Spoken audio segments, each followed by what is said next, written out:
Trident Wargaming. Build it, paint it, play it.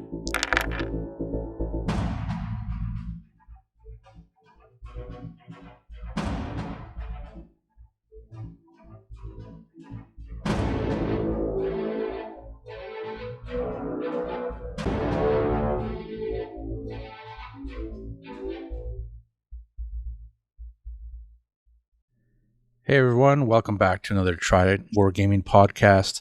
I'm your host, Andy, and today we'll be going through some bolt action again, this time with the Royal Hungarian Army. It's a army that you don't really see too much on the board, but I think it's a slight underdog of an army. It has enough units and options to be playable. I plan on playing it in the new year myself. So with this army, there's two books out there that you would need for resources. You have your Armies of Italy and the Axis Powers, and then you also have your campaign Fortress Budapest. That's where you'll get a majority of your rules, your army rules, and unit rules. So we'll be going through those in this episode here. But first, we are going to do a little shout out and whatnot here. Thanks to all our current patrons, Frederick, Dustin, Chris, and Tyler.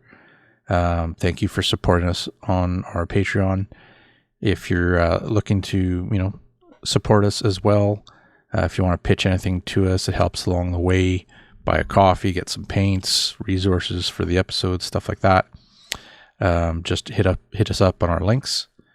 But again, thank you very much. We appreciate it. And also thank you to our sponsor, Battle Bling, at the Battle Bling store.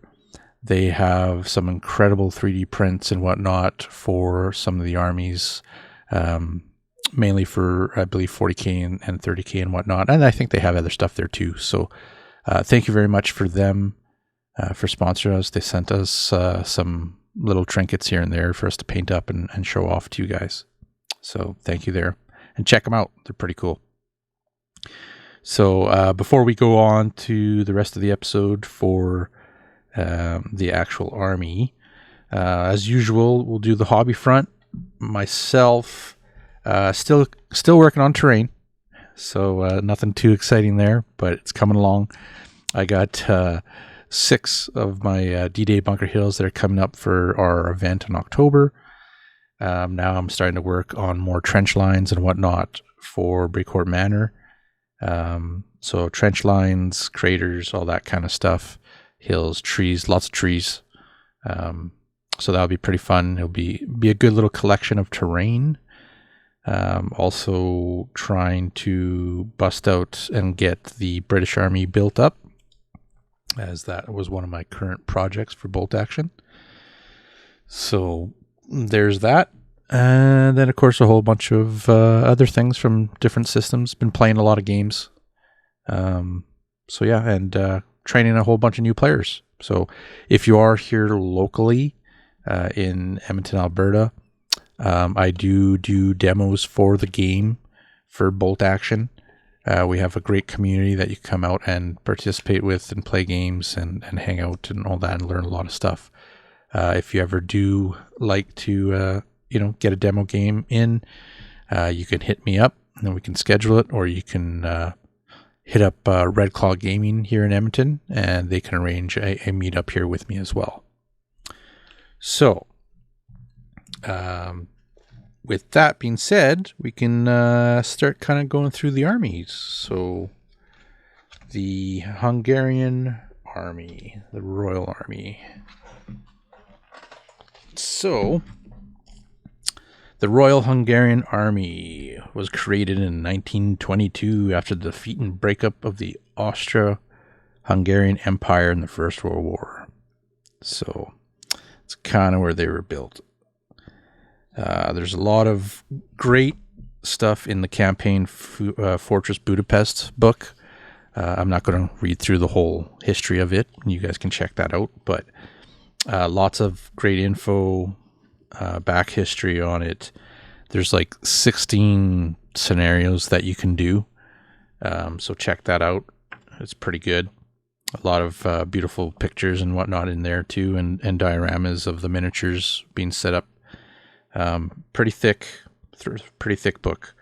Not only do they have the Hungarian info and whatnot in there, new units, they also have German new units as well, plus the Soviets and Romanians by the looks of it as well. And then, of course, theater selectors too. So definitely check that book out. Your other book for the Italy and Axis powers has your generic standard kind of army in there. There's a couple of theater selectors, but that's where your main bulk of your rules are going to be for your Hungarians. So jumping into that, let's take a look at some of their army special rules. So they have access support. So the Hungarian forces operate in close support to German forces, and thus were often stiffened by German units. So to represent this, the Hungarian force may include one extra unit from either the German list in the Bolt Actions rulebook, or the Armies of Germany book, or the Italian Eastern Front theater selector from this book. Though no Italian Army special rules apply. So this unit does not count towards the normal platoon maximum, but it cannot be veteran unit and cannot have a vehicle with a damage value of 10 plus or 11 plus, with the exception of the Tiger 1, which may be included. So you get to at least get a little bit of reinforcement for probably mainly your tanks. I'm sure there's a couple of units in there. You could probably throw SS units, stuff like that in there. So it's a cool little ability. Kind of gives you a little bit of the ally force that you can pick up and put into your army, which I think is pretty neat. The other special rule that they have is Experienced Officer Corps. It's essentially the Hungarian officers had like extensive training, and their leadership abilities, I guess, were pretty renowned. So all Hungarian HQ units are fanatics. So pretty neat. It's not army wide, but could help out with your officers and whatnot. They stay to the end. So pretty cool. So they're basic infantry and whatnot, and officers. They have officers, medics, of course, forward observers. Their infantry sections are very similar to just German grenadiers, I would say. So light machine guns, NCOs, your Panzerfaust for 10 points. Just one soldier, that is. Anti-tank grenades. They get Tank Hunter if the unit is equipped with a Panzerfaust, or anti-tank grenades, of course. So that's kind of their regular infantry. They do have the inexperienced infantry and the Border Guard Defense Force. Just like any other inexperienced unit. Light infantry or mountain infantry. They have, what's so special about them? Not really much. They're veterans, actually.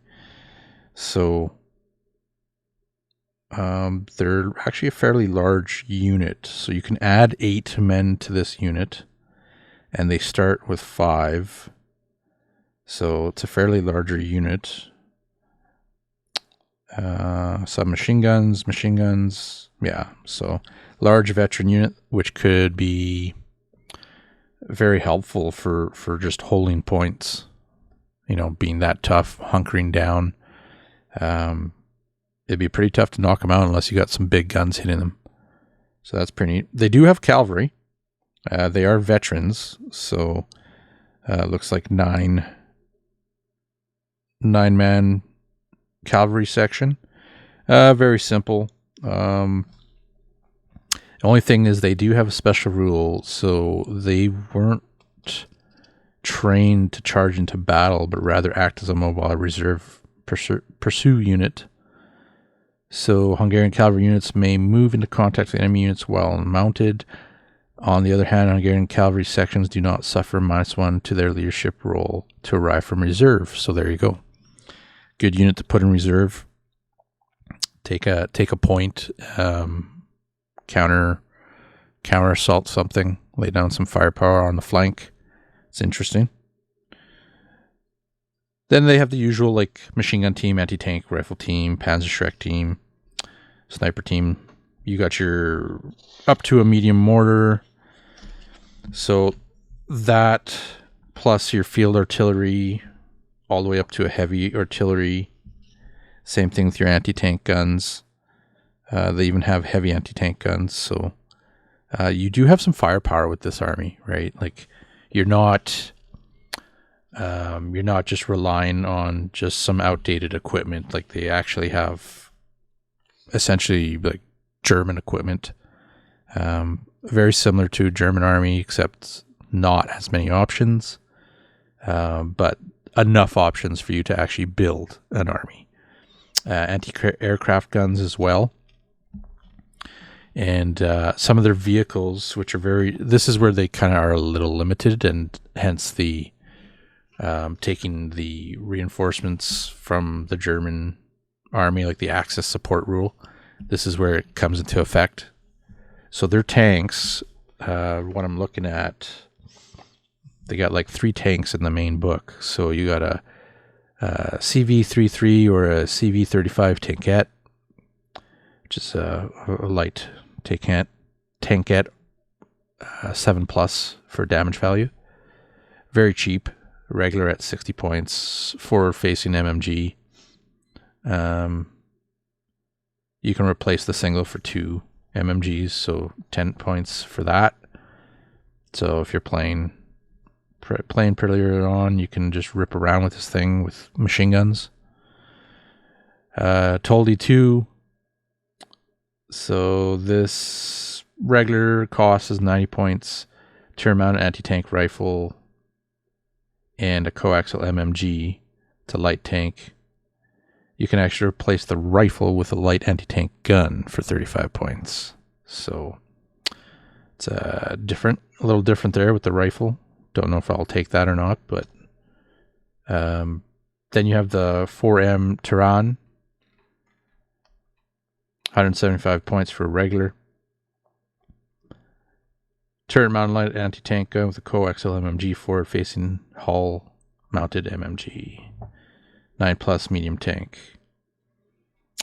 So you can replace the medium anti-tank, the light anti-tank gun with a medium anti-tank for the Tehran 2 for 20 points. So not as strong as possibly a Panzer IV, maybe closer to like a Panzer III. Otherwise, that's what they have for the tanks in the main book, if that's all you got. They do have an assault gun, 43M Zerani 2, 185 points for regular. I mentioned the regular points because that's what most players will take, in my opinion. I don't think it's worth going inexperienced with tanks.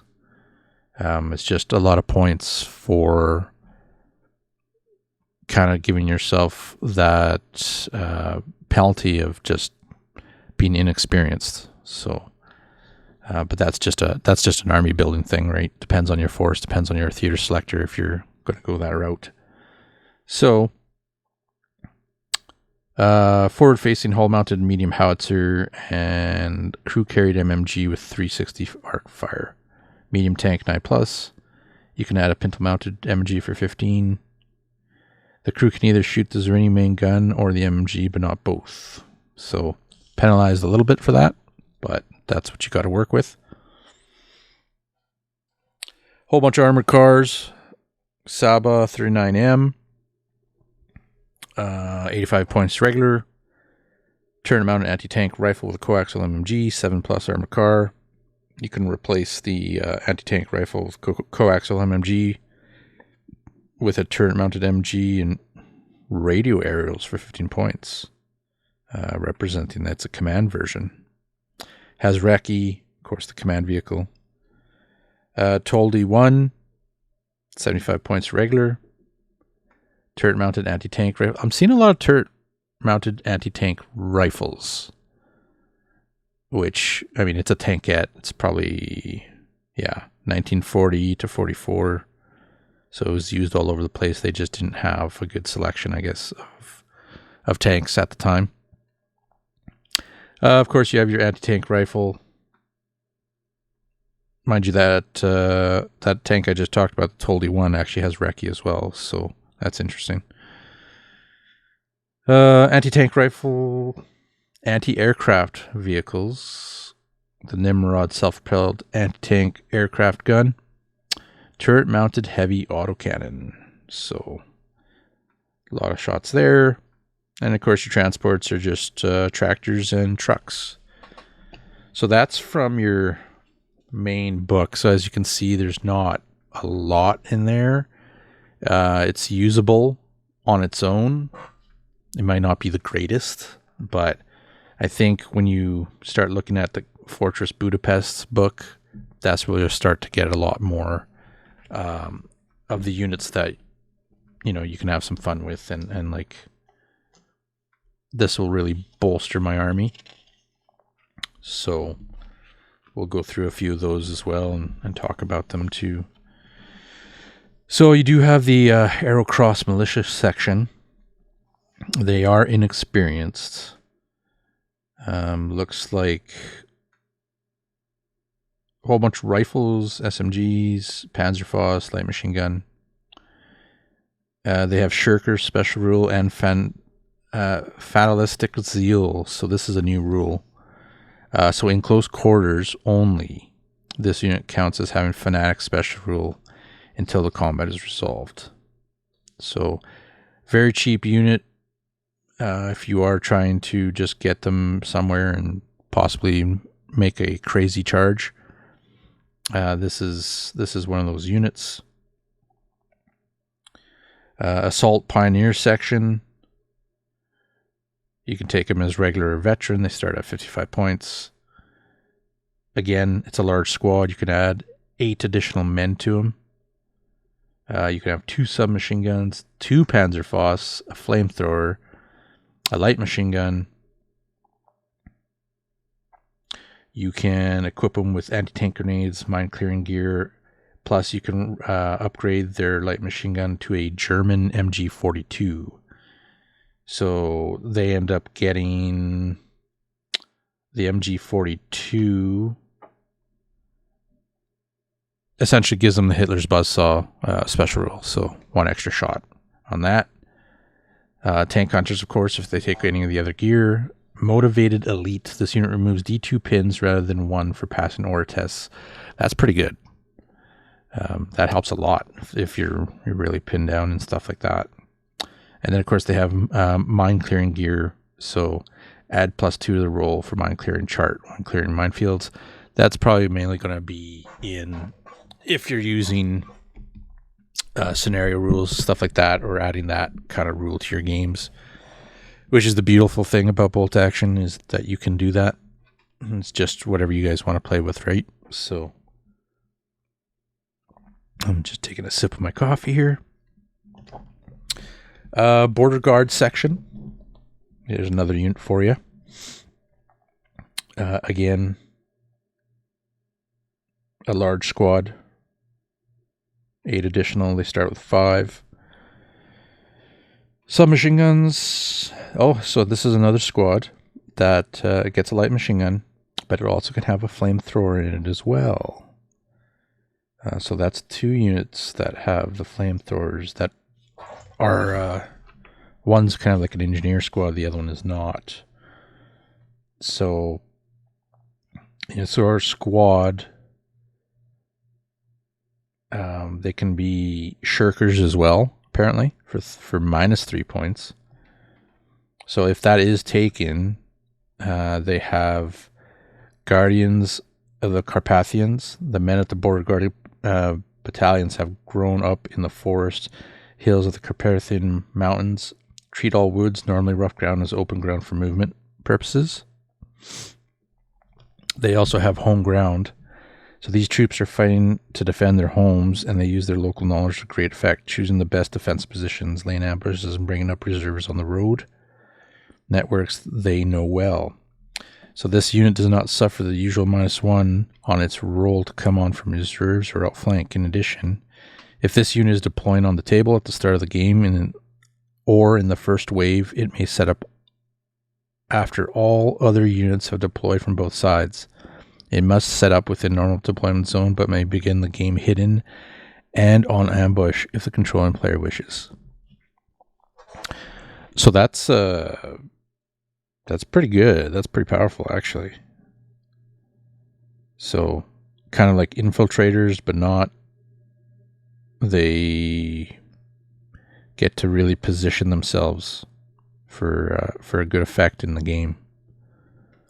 So, and a lot of these units, as I'm talking through them, telling you guys about them. So in their section, they actually say the board guard section counts as infantry for the purpose of a generic reinforced platoon selector from the bolt action rulebook, and may also be taken an additional infantry squad option for any of the Hungarian theater selectors in the armies of Italy and the Axis supplement. Their use in any of the new theater selectors in the book is already highlighted. So these are units that you can just normally use in a reinforced platoon, which I like because it's another army. It's another full army to play, right? You know, every time I go out to the shop, it's always Germans. That's all you see, and I get it. There's not many Axis powers, playable Axis powers, you know, but they're starting to get there. Germans obviously being the most common, but you're starting to see Italians. You see Japanese every once in a while. This just adds an extra feather in the cap for another army to play, right? So, which is cool. I like that. I like seeing all that stuff. Next unit is the Knob Flotilla Infantry Section. It's an inexperienced section. Another large squad. Seems to be 13 is their number. The magic number for the Hungarians. Standard equipment, SMG, LMGs. They're MG08 though, apparently. So these are like landlocked infantry section. They're kind of like going down the rivers and whatnot. So they actually took their MG08s, the crews took from the ships, and they used them as light machine guns. So the thing with this is they kind of have a special rule that's a negative. They're kind of cumbersome, so it has a shot reduced by 1 and it can only be used with a fire or ambush order. So not the greatest. Now you're starting to go into some of these other units. Experienced Honnovid section, division section. I think this is kind of like your standard unit here as well. Again, 13-man squad.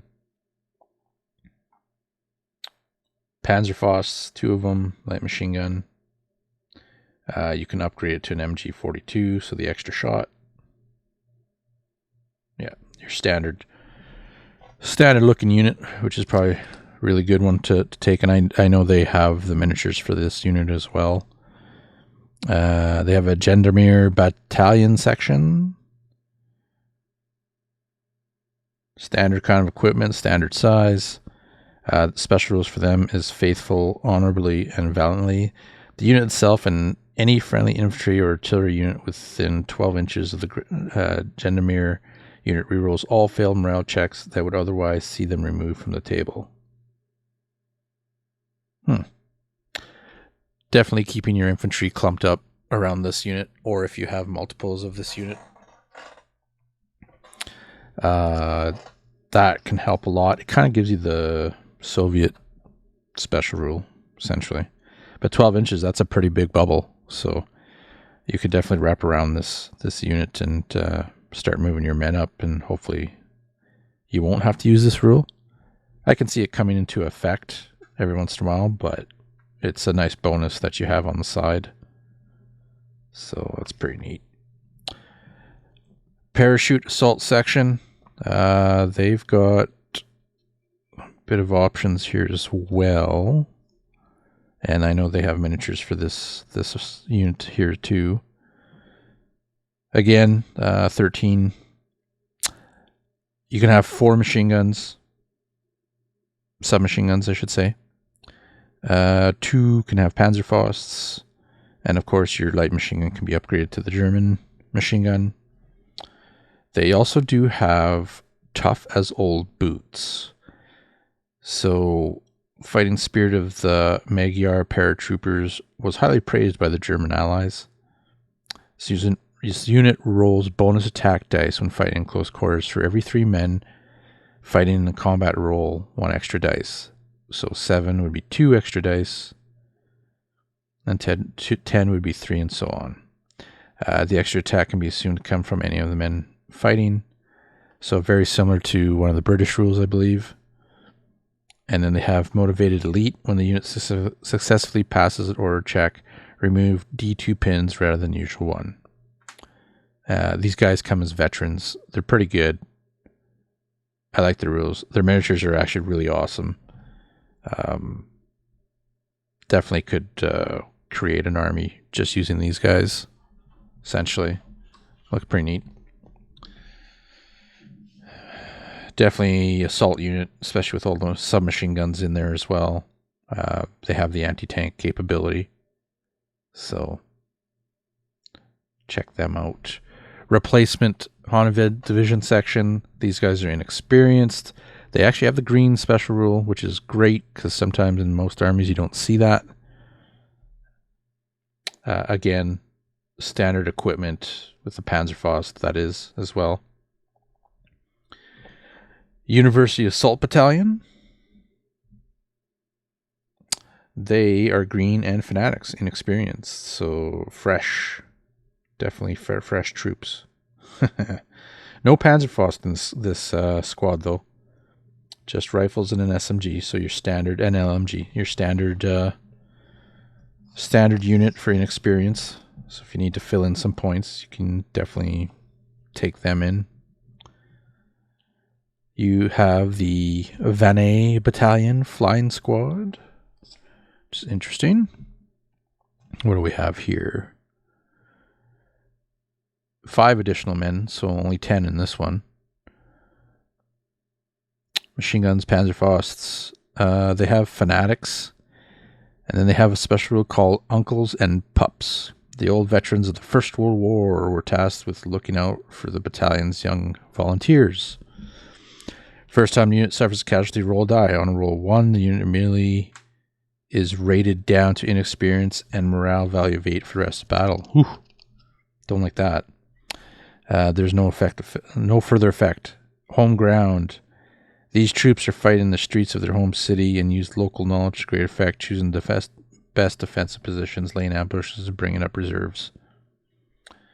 This unit does not suffer -1 from the reserve or outflank. In addition, when deploying, start of the game or on the first wave, set up after all units have deployed on both sides. Okay, so just like the rule I talked about before. They can set up afterwards, pretty much 12 inches, and they also begin hidden and on ambush. Municipal workers recruited from the men of the various city works. The men of the Vannes Battalion have intimate knowledge of Budapest tunnels, culverts, and sewers. So the unit suffers a -1 to their order test for deploying using sewer movement rather than the usual -2. So that's more of a campaign scenario thing. So then you come over to their 44M Panzler M rocket launcher. So this actually counts as a bazooka, which is interesting. So you get a bazooka and you get Panzerfausts. That's pretty cool. Nice little miniatures for that as well. Your artillery, it's a 43M. Oh, I don't even know how to pronounce that one, but Solero Zatzveto. It's a heavy mortar, but it's a multiple launcher. So 4-man team. You do have a rocket launcher as well. 44M Bozogenia Veto. This is an interesting one. Rocket launcher has a 2 rocket salvo. The weapon has 2 ammunition types, and it has the below profiles. Declare which profile you're using before you're firing. You must load 2 rockets of the same type, and so the following shot will be need to use the same profile. Then you can start process again for the second rocket. So it has like a mace. It's a range 36 shots 1, pen of +7, and then you have a rainfall 36 shot 1 HE3. Has a small carriage. The weapon system is actually mounted on a captured Soviet Maxim machine gun carriages. As such, the weapon was too small to tow behind a vehicle. The crew and the weapon are instead counted as infantry when being transported, taking up 6 transport stops inside the vehicle. The crew may move with the weapon up to 6 inches when given a run order, even through rough ground. That's different. Mobile, pretty much rocket launcher. That's pretty cool. Then you have your heavy anti-tank aircraft gun. It's an 80 millimeter flak turnable on a big heavy platform anti-tank gun. Their version of an 88, I guess. Moving on to vehicles, this is where you start getting a bit of an upgrade as well for the army for tanks. You have a Jagdpanzer 38T Hetzer. So right there, it's kind of an upgrade. They have the Hitler's Buzzsaw, of course, but they have weak side armor. So all shots from the side or rear count as +2 instead of +1. So stay hidden. Panzer IV Offs G and H. You can have the Skirzen armor skirts. So standard Panzer IV, heavy anti-tank gun, coaxial. So you can take one of those, paint them up in Hungarian colors. You have a Panzer V Panther, same thing. They do get Tiger Fear. So there's that as well. Front armor of the Panzer V Panther is actually a 10+. And that's the front armor. Super heavy anti-tank cannon on that thing. Stug 3 Offs G. Same as the Germans. Heavy anti-tank gun in the front. You can have the armored skirts. You can also take a Tiger 1. Just as usual. Tiger Fear, all that stuff. And then you have a 43M Zrini 2. This here is a medium tank of 9+. Has a forward-facing medium howitzer. May have the Thomas-based armor for 10 points. And may upgrade to 1942M heat ammunition for 10 points. Space armor of taking anti-tank rifles and shaped chargers never get the +1 penetration bonus for hitting the vehicle on the side. Okay.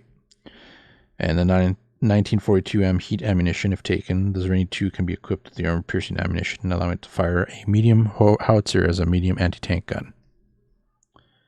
So, for 180 points, not too bad.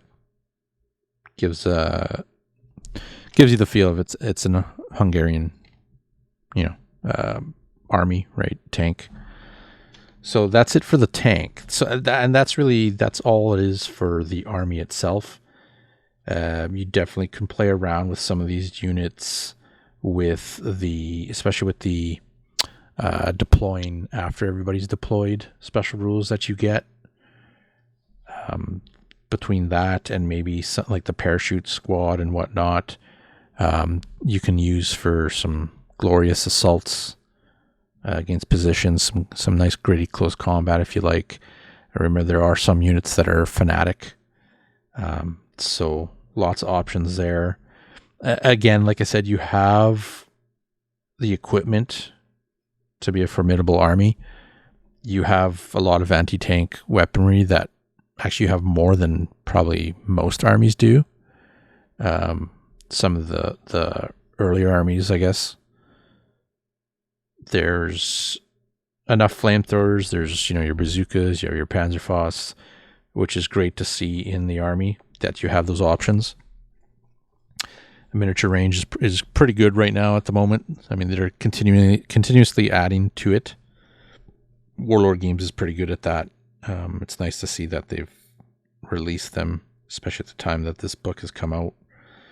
And as you go through it, like you got your theater selectors too, if you like to play around with that kind of stuff. Most theater selectors will have some sort of special rules that just reinforced platoons won't have. So definitely check them out.